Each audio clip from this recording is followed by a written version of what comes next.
Ngayon ko po isisiwalat sa inyo. Umalis talaga ako kasi ang plano sa akin, I have been informed by reliable sources sa loob po ng ating contact sa Kongreso na kapag nakuha ako by way of arrest order ng Kongreso nila Tambaluslos, hindi po ako ididiretso doon sa House of Representatives. Kundi ididiretso ako sa Quezon City Jail o isang city jail at ang target sa akin po ay assassination, pagpatay talaga. Kaya nag-decide na ako na mag-sidestep. No? Ang source ko po is very reliable. Ang plano po kay Ka Eric ay talagang assassination, pagpapaslang. At palalabasin lang na aksidente ang nangyari dahil nagkaroon ng kaguluhan sa loob ng city jail. Ang pinakamalapit po na city jail na dadalhan sa akin ay Quezon City Jail.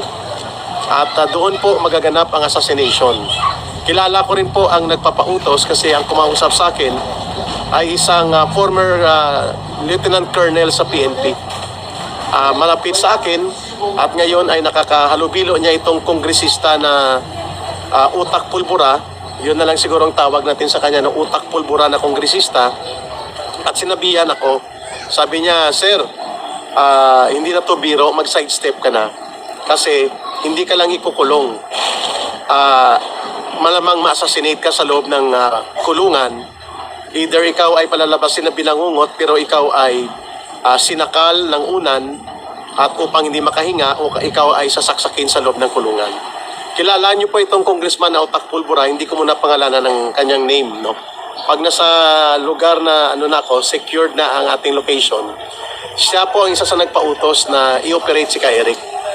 Of course, kagustuhan din yan po nila Romualdez, nila Marcos na ang mga matatalas na kritiko ay kanilang tanggalin sa landscape of public commentary and sa pagdevelop ng namumuo na malawak at malakas na kilusang protesta ng mga mamamayan. Kaya kung makipapapansin niyo po pulang-pulang mata ko, ay hindi lamang po sa naluluha ako kaninang madaling araw, kundi wala pa akong tulog. No?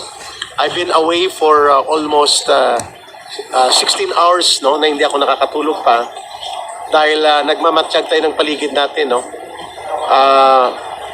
Sabi ko nga, hindi naman ako aalis, pwede naman ako dyan magsimay underground.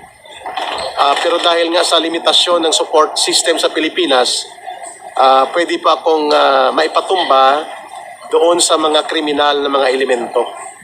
At pwede din po ang NPA ay lumakas ang loob para isagawa po ang tinatawag na SO or Standing Order against sa akin. Kaya tama po, iniisa-isa na po kami. And mamaya po malalaman natin na isa-isang dadamputin po ang mga nandyan sa Pilipinas at hindi po sila makakapagpiyansa. No? Yun po ang iniiwasan ko. Hindi pa ako takot na makulong pero takot ako na hindi ka makakapagbigay ng laban dahil ikukulong ka sa isang city jail, wala kang kalaban-laban at doon ka papatayin at palalabasin lang na nagkaroon ng rambulan at ikaw ay nadali sa isang rambol sa loob ng city jail. Hindi ko muna i-detalye ang information pero very, very revealing. Kilala ko na po si Congressman Utak Pulbura po nagpautos at sinabi ko na rin po sa mga kakilala ko na nasa security forces, sabi ko bakit wala kayong magawa sa taong ito? Hindi naman kumpirmado kung ito ay nag-surrender o hindi. At may mga kaso pa yata ito na pending, no? Hindi ko lang nakalkal. At ang sobra ang kanyang pagtatapang-tapangan at ang mga tao na tumulong sa gobyerno at nagtatanggol ng demokrasya na lumalaban sa katiwalian, sa mga kurakot sa gobyerno, sa abusadong opisyal ng gobyerno at pati po sa communist terrorist group, ay siya ngayon ang tinatarget for assassination.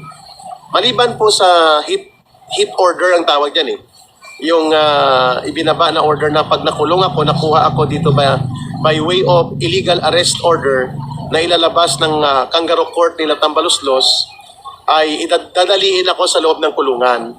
Ang NPA din po na unit o ang tinatawag nilang Special Partisan Operation Unit o isang Special Unit Prospero Operations ay nagtatakam-takam na rin po na birahin ako. Kasama dyan si General Parlade, nabibirahin nila, at saka si Lorraine Badoy. No? Palalabasin din nila ito na ang nag-hit ay mga death squad ng NPA, pero combined dito may mga criminal elements. Sinabi ko rin po ito, no?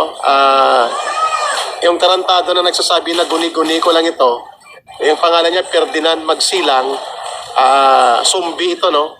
Pasalamat ka, hindi kita kilala personal, no? Pag nakita kita, may kalalagyan ka rin, Ferdinand Magsilang, no? Guni-guni ko daw. Ikaw ang tarantado, kulukoy. Kilala ka na namin, no? Papasok-pasok ka dito. Wait, time out mo na natin itong kulukoy, ah. Okay, remove. Tarantado din ito, eh. Tapos pag remove, wait lang, ayan, may mga nagpapakulay na. Hindi ko siya makita, eh. Paano siya i-time out, no? Kasi cellphone tong gamit ko. Thank you, Abby Queen, sa pagpapakulay. Mamaya ko na siya i-remove, pero alam ko naman na Sumbi ito si Ferdinand Magsilang. May kalalagyan din ito, no? Makikilala din natin ito. Ang source po natin ay dalawa. Mula po sa security unit sa loob ng House of Representatives. At ang pangalawa po, na talagang seryoso na kumausap sa akin, dati siyang Lieutenant Colonel sa pulis. Ang status po niya ay nagre-reappeal na maibalik sa serbisyo.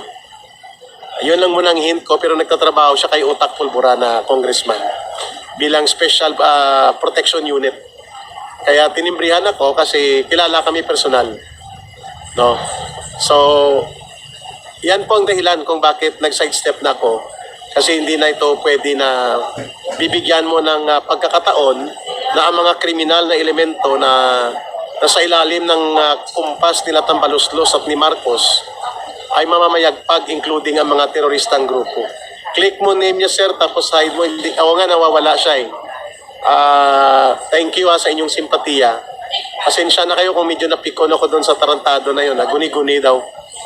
Hindi ko lang ma-mention itong Lieutenant Colonel, mga kababayan, kasi kaibigan ko rin at on process po na mag-reapply siya. Pero ang kanilang grupo po ay controversial class ito sa academy. Na may idea na kayo Controversial, mo member ito ng controversial class sa kanilang academy. Okay? Bakit 1K plus na lang ang subs mo ngayon? Hindi ko alam, hindi ko pa nakita. 1K ba? 50K eh. Hindi ko alam kung 1K, baka iba yung napuntahan mo. Ipa-check ko po sa pinsan ko kung 1K na lang. Ang alam ko, 50K ang subscriber ko. Paano siya naging 1K? I-check nyo lang po At i-check ko rin sa pinsan ko. Kung magkaganon pa man din, di man tayo mapiktuhan na magpapatuloy. Pero hindi ko alam kay Kiara vlogs, no, kung 1K, 50K plus na tayo eh. Hindi man yan 51K, hindi 1K. 1K yung followers, pero yung subscriber, 51K.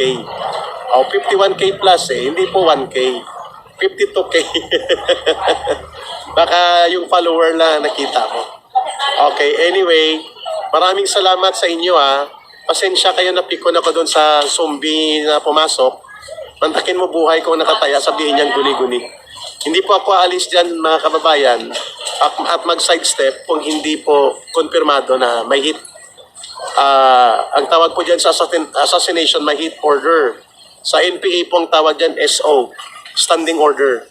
So, i-detalye ko po pag nakasettle down ako because I only have